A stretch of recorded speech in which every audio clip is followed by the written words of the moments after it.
Op. Problema yung kanyang check engine. Gawin natin, check natin yung history para makita natin. Walang changes, no? Ito na yung yung oxygen sensor niya. Ito yung original, pero yung dumating ito.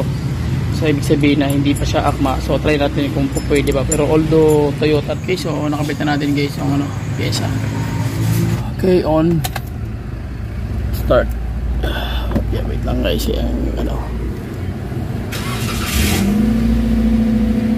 yun. So nawala na yung code. And medyo pa yung black smoke niya, amoy gasolina pa, pero at least nawala na yung yung black smoke. Ayan, kita niyo, di ba? Yung Toyota Avanza guys, so ang problema black smoke.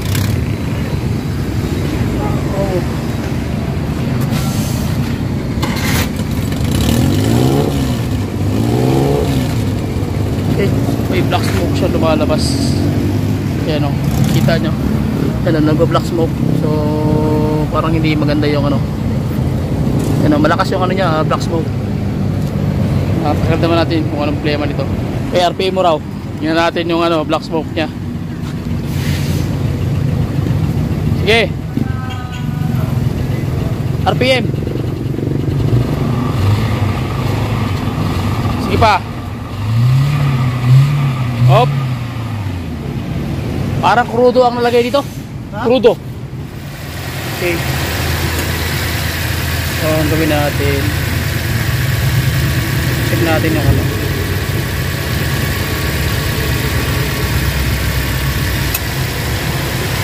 walang changes, no? Ayun, wala pa babago. Okay, wala mababago. Yan. So, check natin yan. Isa. Op, balik. Meron. Yan. Meron. Okay. Yan, isa. Ayun. So, ibig sabihin may kuryente yan. So, ito walang kuryente. Walang changes, angat mo. Okay, so hindi siya nagbabago. Ako muna, angat lang konti ako niya. Sige. So, yun ang problema niya. Okay, balik na. Ano na yan? Yakit ko muna yan. Okay, so ayan na guys, may problema yung kanyang check engine. So, problema talagang malapit-lapit. Okay, so gawin natin, ipatayin ko muna. Tapos i-on natin. Tapos start natin. So, yun nga, check engine nga. So, sige, address natin muna ito kung anong problema nito. Gagamit tayo ng engine scanner. So, diagnose muna natin. So, tara. Problema ni ba kay kurudo may natubig na.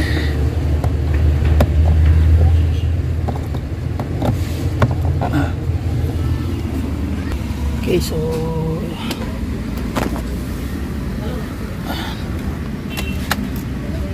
okay. So, ano natin guys, scan natin.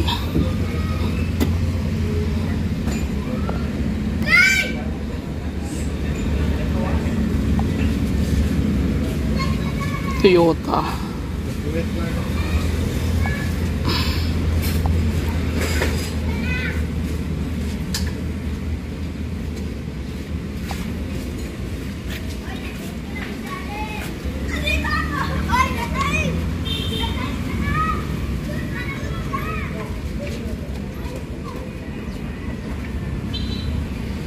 Scanning the vehicle, please wait.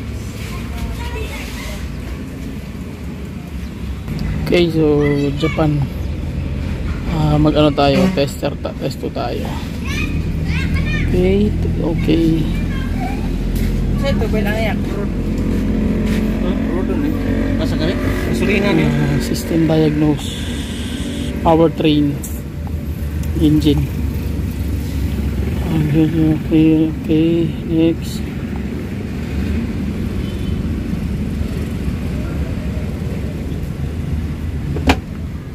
Nahulog. Trouble codes. System 2 lane, bank 1%. Brake switch AB coloration. Brake switch. Yung switch sa AB. So ito yung problema. Ayan. Tsaka ito. So gawin natin yan. Search natin yan guys. Okay. So magkaroon tayo ng generic report tayo. Okay, so ayan, ito yung lalabas. Ito yung kanyang code. Okay, so ang gawin natin, check natin yung history para makita natin yung meaning nito. Okay. Okay, so ngayon guys, ang titrahin natin yung kanyang map sensor. Ito yung location ng kanyang map sensor. Ibig sabihin ng map sensor, dalawa kasi yan eh. MAF tsaka map. Yung map, ibig sabihin na mass airflow. Yung map, ibig sabihin na mass air pressure. So ito yung isasabi na map sensor, mass airflow sensor. So lilinisan natin yan. Tapos yung independent coil, i-reading natin yan kung saan yung hindi gumagana. Okay. Tapos yung kanyang oxygen sensor, bank 1. So nasa catalytic converter. Okay. Ito yung kanyang yung tatawag na oxygen sensor bank 1. Ito tanggalin, Brad. Tanggalin din to, Brad. Yan. Okay. So sige, ngayon ang gagawin natin, i-check natin ito kung gumagana ang kanyang independent coil at kanyang spark. Okay. So pag hindi, automatic palit na tayo ng spark plug. Kasi to surplus na bili. So hindi siya surplus, bali second owner na or third owner na yung nakabili. Okay, so tara. Pag-usapan natin 'yan. Bakasin ko muna guys at nakuha niyo na ang problema. Oxygen sensor na bank 1. Ano kasi ang oxygen sensor guys, dalawa. Bank 1 tsaka bank 2. Yung bank 1 yun nasa harapan, yung bank 2 yun nandun sa catalytic converter. Okay, so bank 1 ang problema. So palit tayo nito. So sige.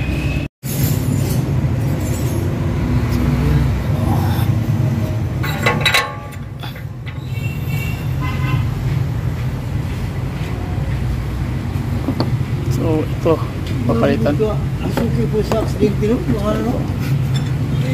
Map sensor, lilinisan natin to guys. Eh marami na siyang dumi.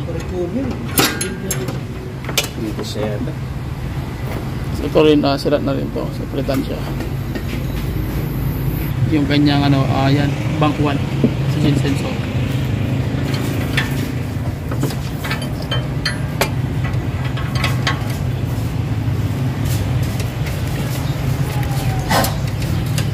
Yun. Tigas talaga, no? Yun. Wala siguro eh. Special ko mag-iisog tanggal. Ay, mag-iisog tanggal na. Opo, siya. Wala ko tanggalin mo na yan, nak.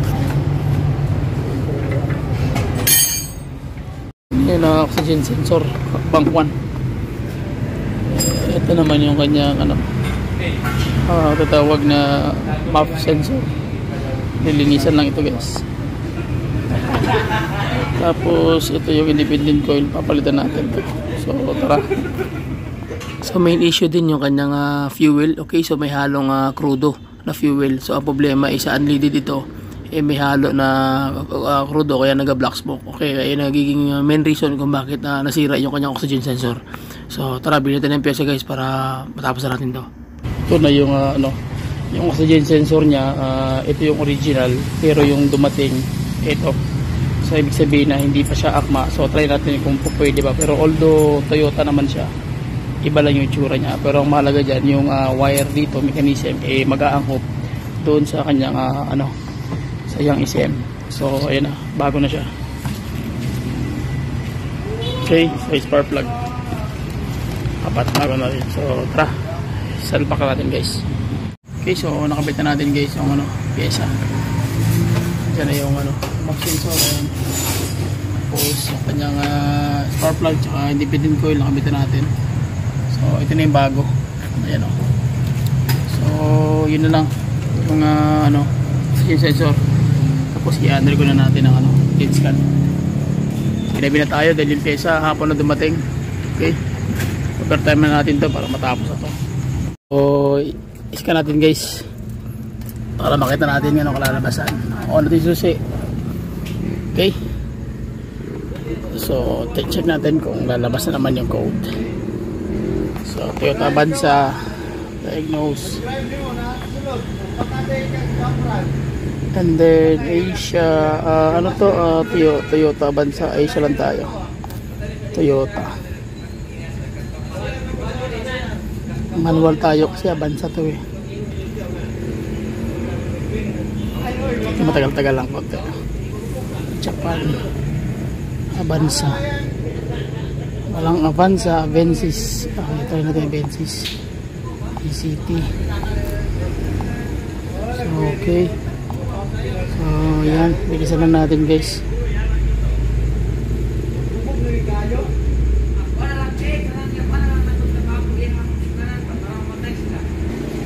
Loading pa siya ng konti. Okay, so system diagnose tayo. Powertrain, engine. Okay, so next, connecting to ECU. Uy, okay, connect ECU failed. Naka-on tayo, bakit nag-fail siya? Okay, so back tayo.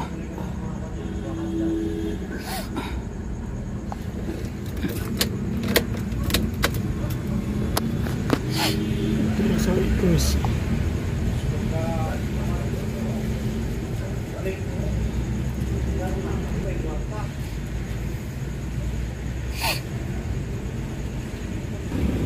Yan.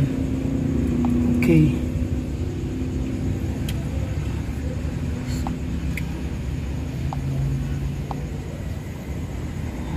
Next.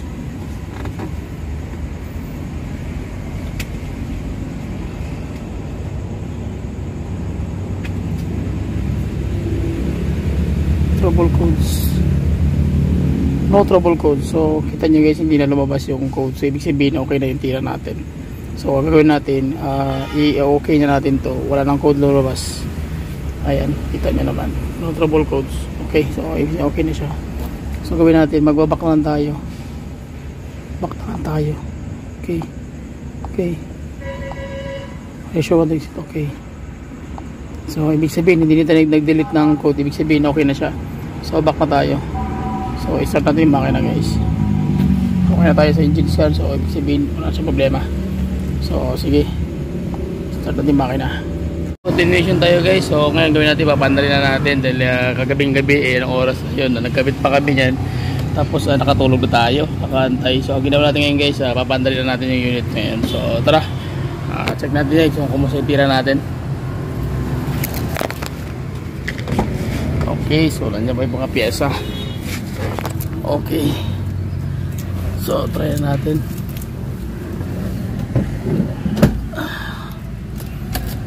Okay, on, start. Okay, wait lang guys, yung ano. Yun, so nawala na yung code. Kita nyo guys, yung code nawala na. So pag unang start, taas ang RPM, tapos ang mangyari, babagsak yan mamaya konti kasi nga yung tawag yan temperature, yung tawag yan standard temperature sensor niya mag-activate yun. Malalaman mo ngayon kung malalaman ni ECM ngayon kung halimbawa kailangan niya na bumaba ng RPM. Okay, kasi mainit na yung yung cooling system. So makita niyo naman yung idle bumagsak na, which is pinaka-average na idling yan 750 to 900. Okay, so gawin natin aircon tayo. Ayan. So check natin guys yung black smoke, ma-address ba natin yung problema. So tara, i-test natin yung unit. So tara, test natin, papanaman natin kung kumusta yung nakanan.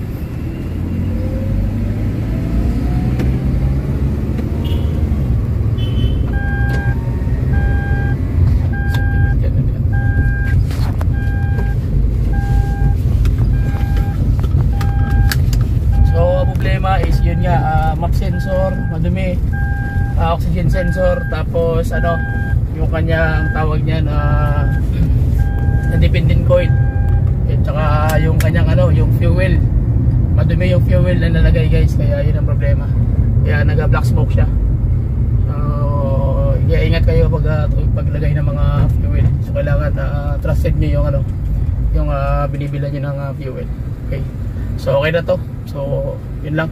Okay, so gawin natin guys, check natin yung yung tawag. Ito yung daan kahapon, sobrang dumi ng black smoke. Ngayon i-RPM natin, check natin kung uusok pa rin ba ng malakas sunod ng before. Okay, so mayawak pa.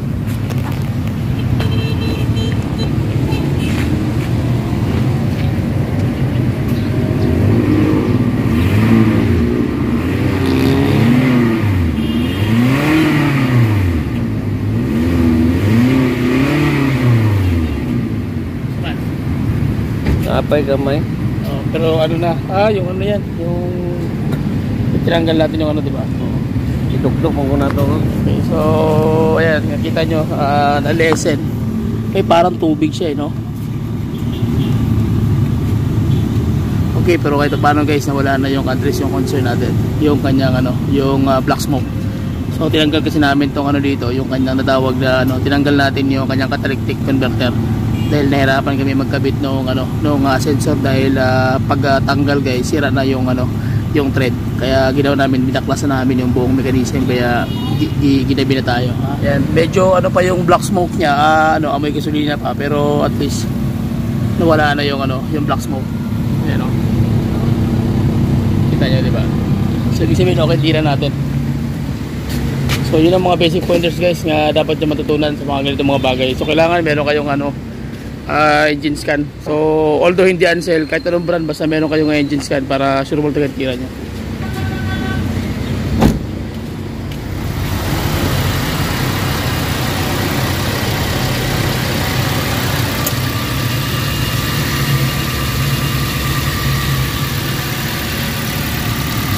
So far okay na tira natin guys. Yun. Okay, so yun lang. Maraming salamat sa inyo guys. So tawag yan, pwede kayo magtanong, comment lang kayo anong klaseng tanong, ibato nyo lang sa akin. Tapos messenger natin sa ating FB page. So try ko lahat na masagot natin guys, although hindi ko man masagot lahat, pero sa through voice message kaya natin sagutin yung mga tanong nyo. Okay, so share my video guys, plus subscribe to my YouTube channel. Bye bye and God bless. See you. Alright. Okay.